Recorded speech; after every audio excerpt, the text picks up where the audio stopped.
E aí pessoal, beleza? Criei um material aqui para mostrar para vocês um pouco de algo que me perguntam muito, que é sobre mesas digitalizadoras. Qual mesa escolher e como usar elas durante o dia a dia, né? Então eu criei um material explicando as mesas digitalizadoras que eu tenho e como é que eu uso elas no meu dia a dia. E eu fiz um exercício, pegando um exercício de um livro e fazendo um desenho, tentando imitar tanto no desenho à mão livre quanto se eu fosse desenhar com uma mesa pequena, com uma mesa média e com uma mesa de display. E vou mostrar isso para vocês. Então aqui eu vou falar um pouco sobre se vale ou não a pena comprar uma mesa digitalizadora e qual delas comprar. Se tu não sabe ainda muito bem o que é uma mesa digitalizadora, eu trago aqui vários modelos, que são os modelos que eu tenho, e os valores que variam bastante, né? Desde o mais em conta, que é uns R$ 300 mais ou menos, até o mais caro, que pode ser uma Wacom Display, que vai até R$ 30.000. Mas a gente não vai chegar nesse nível, a gente vai mais pensar se vale a pena esse investimento e o que eu posso fazer com cada um desses investimentos. Então, aqui no Notion eu preparei todo o material e deixo todos os links para vocês, caso vocês queiram ver mais tarde. Mas a minha ideia de gravar esse vídeo começou a partir desse vídeo que eu assisti, que é do Eber Simeone. É um designer que faz modelagem 3D, faz animação. E nesse vídeo ele fala que não vale a pena comprar uma Wacom, uma mesa display, aquela que a gente desenha direto no monitor. Na época que eu assisti esse vídeo, eu já tinha comprado uma e ela estava vindo da transportadora, então eu fiquei, meu Deus, será que não vai valer mesmo a pena? Mas depois que eu comprei ela e usei no meu dia a dia, eu vi que valia muito a pena, porque eu gosto muito de desenho e eu gosto muito de criar desenhando e fazer ilustração.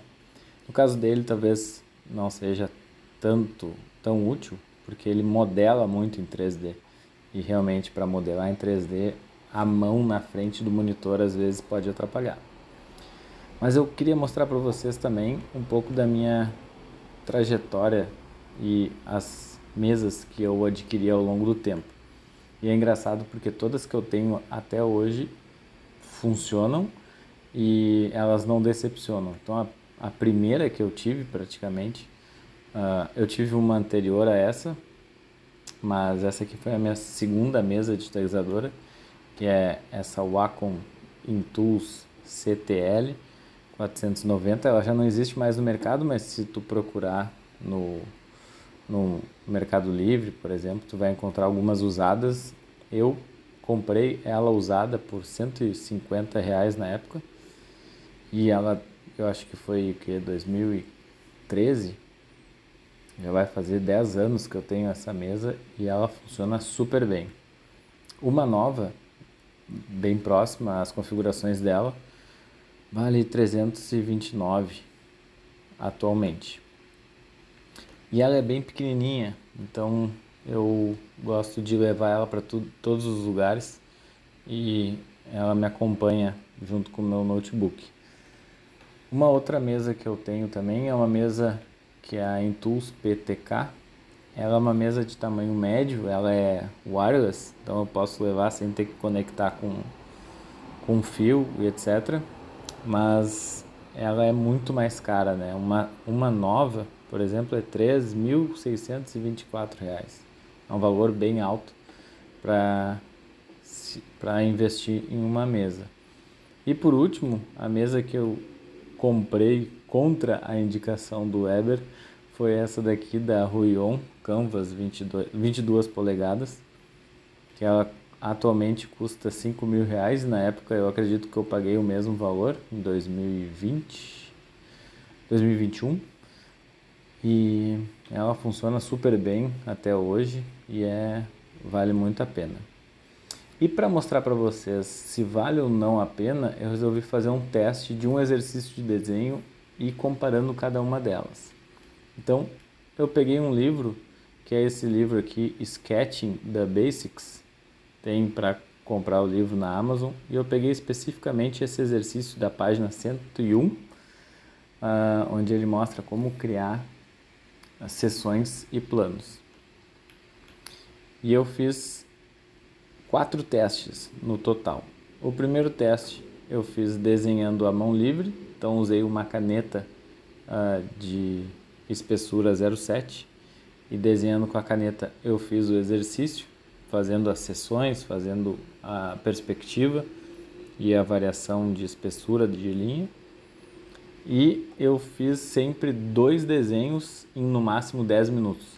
Então, mais ou menos 5 minutos para cada um mais simples e o outro um pouquinho mais complexo.